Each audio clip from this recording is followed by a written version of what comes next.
Tidak, mohon maaf ya, kata guru kami. Kalau ingin bicara keluarkan dari hawa nafsu. Ada yang dibidik. Bicara politik, oke, jadikan politik sehat.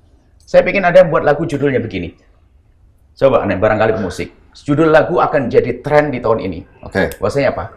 Sanjung calon pilihanmu, jangan caci calon pilihan orang lain. Buat lagu yang indah. Coba gitarnya, coba. Langsung.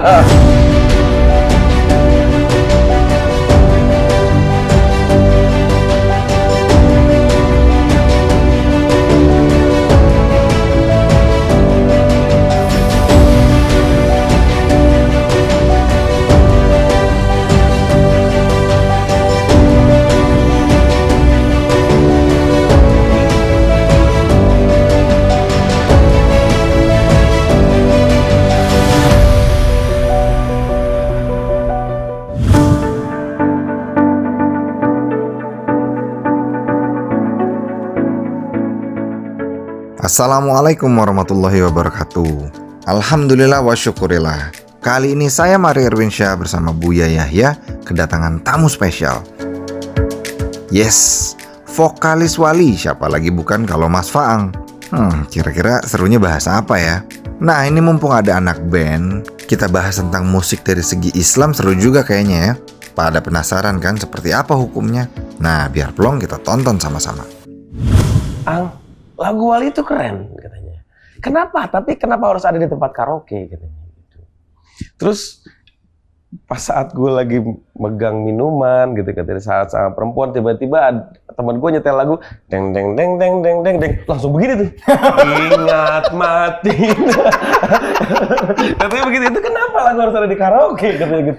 Cuma dalam satu sisi, oh berarti ini lagu Efektif dong ya? Iya, efektif. Itu begitu. Ya Allah ya Rabbi. Padahal itu lagu niatnya kan cuman niat Wali itu membuat lagu religi. Itu sebagai reminder diri aja Bu ya.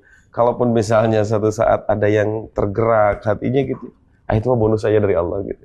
Karena itu dia tadi Wali band yang memang dapat mandat berat walaupun hanya sekedar dari ucapan dari orang-orang yang katanya band religius. Allah Akbar, mudah-mudahan itu jadi doa aja gitu. Amin. Padahal jauh banget, masih banyak dosa, masih banyak. Tapi ternyata mungkin ini kalau menurut saya dan teman-teman ini adalah cara Allah yang paling indah ketika kami memberi nama grup band Wali. Ternyata Allah ingin mengarahkan ke satu tempat yang luar biasa. Artinya sudah merasa namanya begitu, saya harus membuat perubahan perlahan gitu kan? Iya.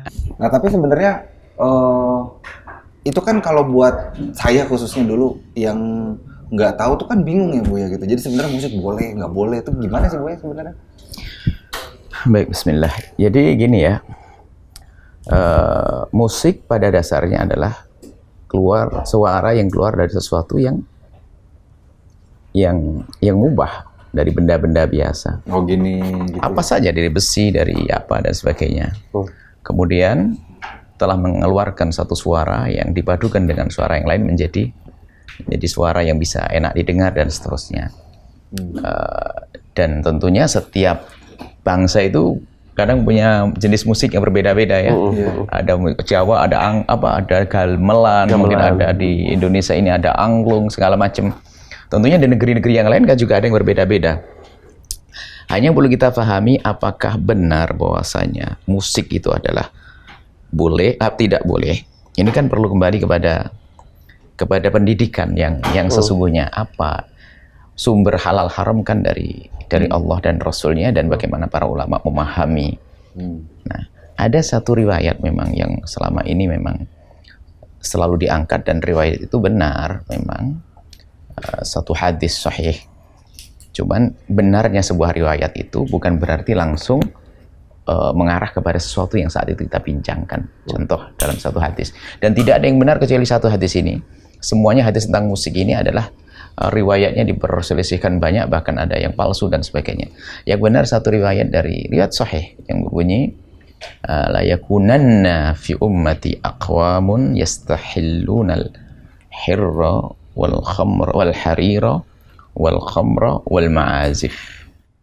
Ini kan satu riwayat bahwa Nabi menyebutkan suatu ketika akan ada pada kaumku itu sekelompok orang, pada umatku sekelompok orang yang Mereka itu menghalalkan.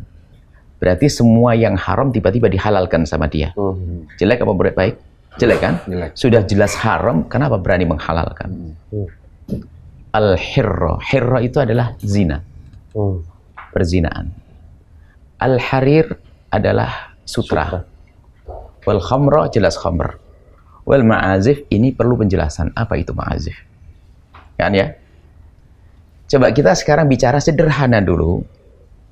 Bahwasanya pengharaman zina sudah tahu semuanya? Jelas ya? Nggak usah banyak tanya, jelas. Makanya ini jelas, pengharaman zina jelas. Pengharaman sutra itu pun ternyata ada rinciannya hanya bagi kaum pria. Berarti nggak bisa ditelan mentah-mentah, itu riwayat kan? Ya kan? Tidak semuanya haram ternyata. Ternyata wanita boleh pakai. Padahal wanita min umat Nabi Muhammad kan? Kemudian khamr jelas. Innamal khamru wal maisur, ya kan? Pelarangnya. Cuman ma'azif yang terakhir ini, apa arti ma'azif? Ayo, di saat orang mengatakan ma'azif, alat yang melalaikan. Sekarang, apakah ada sebelumnya larangan tentang ma'azif? Alat-alat yang hiburan yang melalaikan ini? Belum pernah ada sebelumnya. Loh, kenapa ini kok berita ini ada di sini? Nabi itu cerdas dan dari wahyu. Ini ma'azif itu biasanya memang mengiringi sebelumnya tadi. Makanya disebut sini. Jadi ini bukan ini yang dituju. Ma'azif itu biasanya orang mabuk, berzina, ada alat-alat, ada musiknya. Jadi pengharamannya bukan dari zatnya ini dulu. Kan begitu ya? Coba jelaskan. Karena belum ada pengharaman sebelumnya. Gamblang ya, jelas ya. Belum ada pengharaman sebelumnya. Makanya ma'azif itu ada di sini karena apa? Umumnya yang pertama zina sama mabuk itu adalah di tempat yang di situ ada apanya, yuk. Makanya sehingga nanti akan menjadi khusus yang betul-betul alat musik diharamkan adalah yang menggiring orang atau mengiringi orang untuk itu. Jadi gambarannya itu dulu. Supaya kita tidak buru-buru, tapi bukan berarti setelah ini kita langsung main musik semuanya. Ada yang nggak bakat, ngaco juga hasilnya. Jadi kita bicara itu ada, tidak, mohon maaf ya, kata guru kami. Kalau ingin bicara, keluarkan dari hawa nafsu. Ya. Saya tidak senang musik misalnya, atau saya senang musik, lepaskan dari itu. Kita bicara. Nah, kemudian kok para ulama mengharamkan, memang pengharaman ini harus karena yang ditemui waktu itu.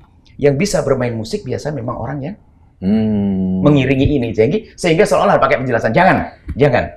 Tapi ternyata ada sebuah musik yang muncul di sebuah kampung, untuk bangunin sahur kentongan namanya. Waktu dulu kan. Itu kan juga musik. Bagaimana kita akan mengharamkannya, dikembangkan lagi menjadi lebih indah dan sebagainya. Ini adalah gambaran ya, supaya kita tahu bagaimana rentetan hukum. Nah, kemudian ma'azif itu sendiri artinya apa? Oh, ini jadi serius nih, jadi ini. Enggak apa-apa. Justru ini kan ma'azif ini kalau saya Bu. Lah ma'azif itu kan alat yang melalaikan, katanya kan begitu. Alat yang melalaikan. Sekarang pertanyaannya. Setelah yang tadi ya kita kiring dari hadis tadi sudah jelas. Apakah semua alat yang melalaikan? Apakah semua yang melalaikan diharamkan? Ayo, ini pertanyaan. Dunia ini lahbun walaibun. Bahkan dalam satu riwayat hadis Nabi, kullu ma laysa fihi dzikrun, segala sesuatu yang tidak ada mengingatkan kepada Allah disifati oleh Rasulullah fahuwa laibun wasahwun. Laibun wasahwun walahwun. Segala sesuatu yang menjadikan kita lupa kepada Allah itu adalah dianggap sebagai syahwu tadi dan lahwu tadi. Ma'azif tadi. Mana ma'azif? Ternyata Nabi pun menyebutkan ada pengecualian di sini. Ada jenis yang melalaikan tapi tidak haram. Loh, kok ada lagi bikin lalai tapi tidak haram? Mudaba'adul rajuli imra'atahu. Bermesraan dengan istrinya. Ayo. Siapa? Ini hal juga. Masa haram? Menjadi haram kalau meninggalkan sholat subuh gara-gara mesraan dengan istrinya, kan begitu ya? Iya. Atau derbul khail, latihan main kuda. Nggak bisa ingat apa-apa, ini konsen ini dengan menikmatinya, betul ya? Warimayah main panah, wasibahah renang, kalau nggak tenggelam nanti. Dan dikatakan dalam Al-Quran bahasanya dunia ini adalah wamal haidud dunya lahwun walaibun. Dunia itu juga lahu, tapi tidak semuanya haram. Iya betul. Maka pengharaman terhadap lahwu itu adalah pengharaman kepada segala yang melalaikan adalah jika yang melalaikan itu menjadi sebab kita lalai dengan kewajiban. Tidak sholat, lupa istri. Artinya hidup tuh kadang begitu ada irama. Tapi irama yang halal dong. Jangan kenceng-kenceng. Pulang ke rumah ketemu istri. Assalamualaikum wahai istriku. Apa kabar? Ya ada mesraan, coal-coal dengan istri kan begitu. Colak-colak istri. Jangan kenceng-kenceng sama istri. Biarpun kiai itu hanya di mimbar saja itu kelihatan wibawanya. Sampai gua amar dengan istrinya sudah nggak ada gelar ustadznya, sudah harus mesra, harus indah, harus gitu loh. Jadi hidup itu harus ada iramanya. Maka segala permainan yang melalaikan, jika tidak dibarengi dengan sesuatu yang haram, tidak dibarengi dengan yang haram, kayak minuman keras dan sebagainya, dan tidak menjadikan kita meninggalkan kewajiban, adalah bukan terlarang dong. Ini ilmu Artinya luar biasa. sederhana supaya orang ini jangan gampang menjustis orang ya ini mengatakan dosa gara-gara main musik, atau sebaliknya yang pemain musik di saat ada ustadz mengatakan haram juga jangan terlalu antipati.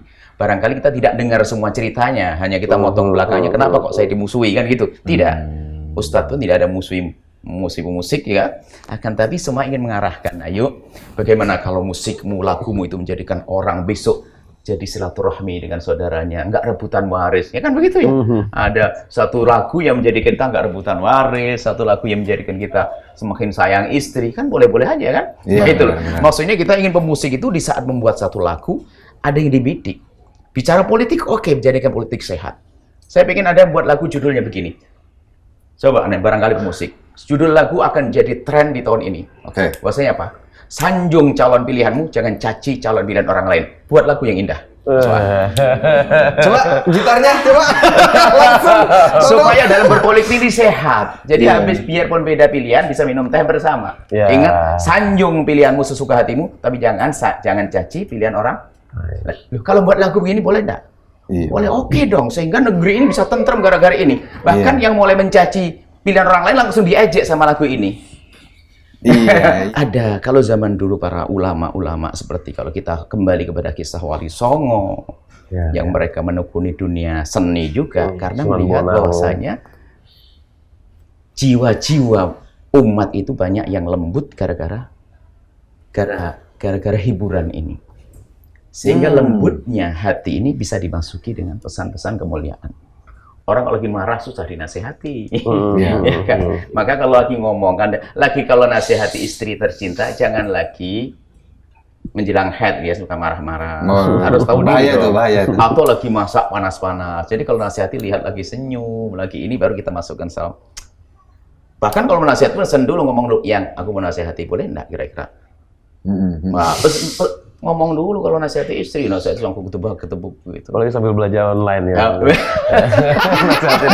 Ini gini sayang, jajanin dulu. Insyaallah. Nah, Mas Fang, itu tadi udah dapat berapa lagu tuh? Kira-kira ide dari situ. Banyak loh nih. Kami rindu bahasanya yang diangkat di tahun ini adalah lagu perdamaian. Lagu perdamaian. Supaya orang ngerti berdamai. Kita biasa diadu domba permusuhan. Pilihan presiden berantem, ya enggak? Pilihan gubernur berantem, bupati berantem, kelurah berantem, sampai pemilihan pengurus masjid berantem loh. Iya benar. Padahal di atas adem-adem aja ya, Bu. Makanya sekarang kita sudah jiwanya rusak. Makanya yang biasa rame di tempat rame itu, kalau kita intip di rumah tangganya suka berantem sama istrinya. Kita harus hidup indah. Nanti ada tip-tip gimana kita dengan sesama kok tidak indah. Bahkan kalau sama orang musuhi kita pun, bagaimana sikap kita? Apa kita balas dengan permusuhan? Kita sama dong dengan dia. Ada orang mencaci kita, kita balas caci maki. Kalau kita balas sama dong kita dengan dia. Kita perlu belajar adab, akhlak ini. Siapapun Anda. Kamu dicaci saja langsung, wah naik pitam. Berarti sebenarnya tampak kesombongannya. Aku tidak seperti itu. Aku lebih baik dari kamu. Kan begitu ya? Kita perlu menata hati hari ini. Kita perlu belajar. Masukkan pesan ini melalui apa saja, yang penting nyampe. Melalui lagu apa saja. Kita perlu hari ini pesan perdamaian. Itu dia, menarik. Nah, kalau bicara perdamaian, jangan sok bicara tentang damai dunia, Palestina, Indonesia. Rumah tangga harus damai juga, loh. Gitu loh ya. Dengan saudara, jangan rebutan waris. Kan damai itu kan luas maknanya. Benar. Dengan kawan yang jujur dong dalam bersahabat, jangan berbohong dalam bisnis kan. Damai itu indah yang diajarkan oleh baginda Nabi Muhammad SAW. Nah, Insya Allah. Tadi ngomongin sempat Palestina tadi tuh Bu ya. Iya kan. Waktu itu ke Palestina pernah jadi guide. Iya, jadi ceritanya saya dan istri itu pengen umroh, tapi pengen di Palestina. Ternyata orang Palestina itu cinta banget sama orang Indonesia. Bahkan kan kemerdekaan Republik Indonesia, yang pertama mengakui, negara pertama yang mengakui itu kan Palestina kan. Segitu mereka mencintai Indonesia. Ya Allah, ya Allah.